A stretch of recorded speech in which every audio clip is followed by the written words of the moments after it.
I don't make the fights. I don't pick the fights. Whatever circumstances that he in, I'm not here for none of that. I'm a fighter. I don't look. I own the Lions Only promotion, but I don't have rights to make the sanctioned bouts and to make the commissioners of each belt, and he fights on a different network. I'm not into all that, all right? I'm just, if you want to fight, you know how to make the fight happen. I'm not gonna go back and forth with him. Well, he's a horrible fighter. He's a horrible fighter. I mean, it's gonna be a horrible fight. I mean, what you saying? Like, whatever. I'm cool with all that. I'm not here to talk about anybody. We warriors. I'm down to get in the ring with anybody. I just showed y'all a fight. Like, let's see if he can beat dude I just fought. You know what I'm saying? And then we'll talk. Like, whatever. This is exactly why boxing is in a very bad stage. Instead of getting the best fighting the best, we end up receiving excuses that don't even make sense. First, it was Canelo, and now it's Charlo making the same pathetic excuses Canelo was making in order to avoid Demetrius Andrade. As you all heard on the clip, Jermall Charlo told Andrade, if you want to get a unification fight, fight Montiel first. When I heard that part, I thought my ears deceived me for a second. Jermall pretending as if he fought a killer instead of a tune-up fight. Jermall is pretending as if Montiel doesn't have 4 losses and 1 came by knockout. See, it's one thing if Jermall Charlo just fought the undefeated boogeyman, David Benavidez.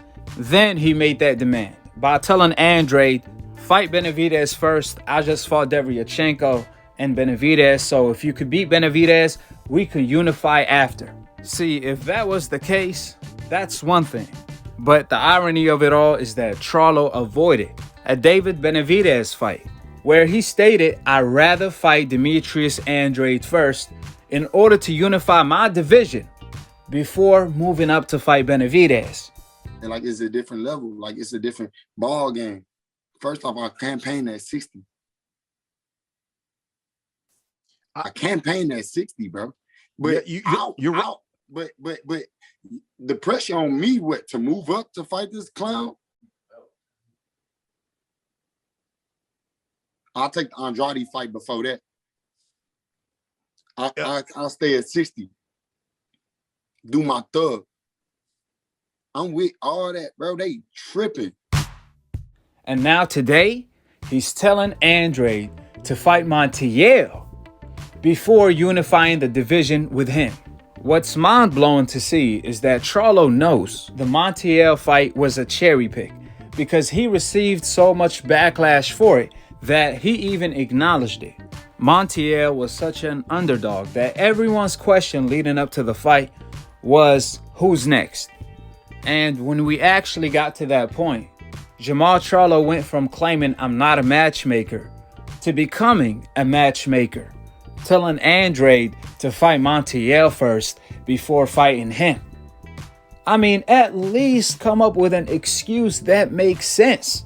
Like I said before, it's one thing if Montiel was a killer, but he was supposedly a cherry, if anything.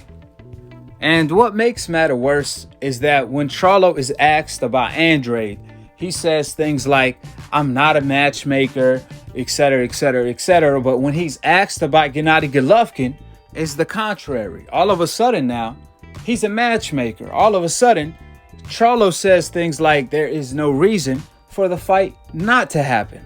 Which the irony of it all is that both Triple G and Andrade are signed to DAZN. They fight for DAZN.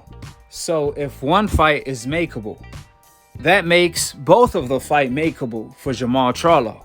Furthermore, let's get to Demetrius Andrade responding to Jermall Charlo, where he stated, and I quote, future of boxing, making himself look like a damn fool. He says, I'm not a matchmaker. Benavidez need to be vaccinated. Andrade got to beat Montiel first. Laugh my ass off at his excuses. At least Twin Charlo got some balls and trying to be undisputed. Jermall, let's unify in September. Hashtag you scared. End of the quote. Indeed, Charlo is making himself look terrible. You see, Andrade, he didn't just respond to Charlo. He's pointing out him double talking, making no sense at all.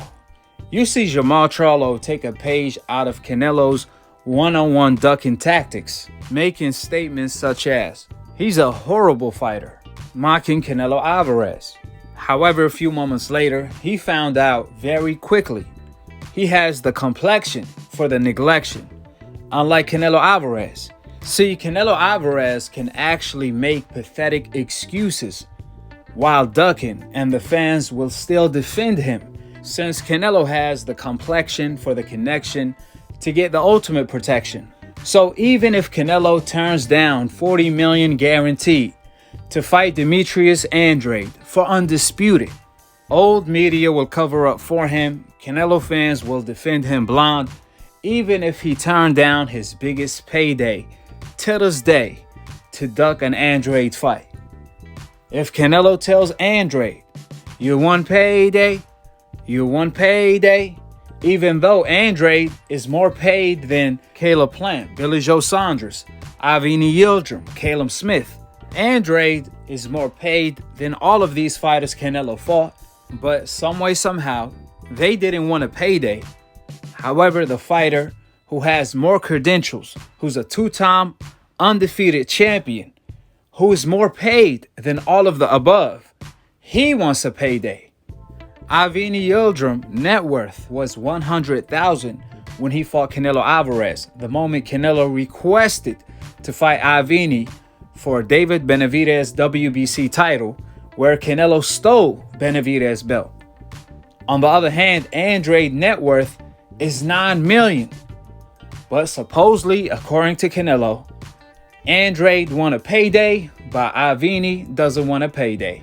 Keep in mind, Canelo turned down his biggest payday for undisputed, all to avoid Demetrius Andrade. But see, Canelo Alvarez fans, don't care about none of the factual information. They don't care if Canelo make up excuses without making any sense. They will defend him blonde.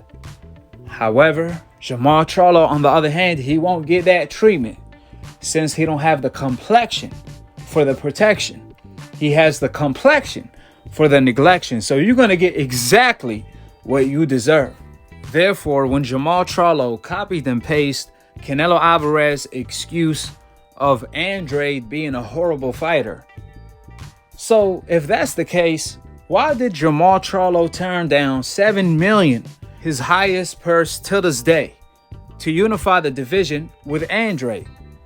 That's easy money, right? Since Andrade is a horrible fighter. But we all know what time it is. Canelo and Charlo, what they really meant by horrible fighter is a horrible matchup. Meaning, stylistically, Andrade will be favored to upset both of them. I mean, we saw Canelo getting outboxed by Billy Joe Saunders, an average boxer with no athleticism. On the other hand, for some reason, Jermall Charlo struggles with southpaws. I have seen that pattern during his whole career.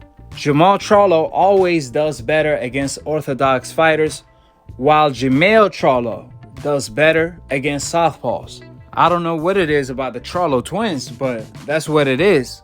Furthermore, if Jermall Charlo truly believes Andrade is a horrible fighter, he's a boring fighter, etc., even though they are pathetic excuses, let's play along. How about Jermall Charlo fight Benavidez then? He's an exciting fighter.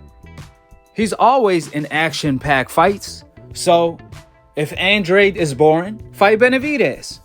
If Benavidez doesn't have a title, then fight Andrade to unify your own division. Like I said before, Jermall Charlo nickname is the future of boxing. But few years from now, at the pace Jermall Charlo is moving, Charlo is going to become the past of boxing. We all know Canelo and Gennady Golovkin are ducking Charlo, but that's not the end of the world. Both Andrade and Benavidez are available, so Charlo has no excuse to avoid the boogeyman, since the afraid men are avoiding him. With that being stated, drop your thoughts in the comment section below. subscribe below and click on the notification bell to be continued on the next episode of Akhi, Akhi, TV. Peace, and I'm on to the next one.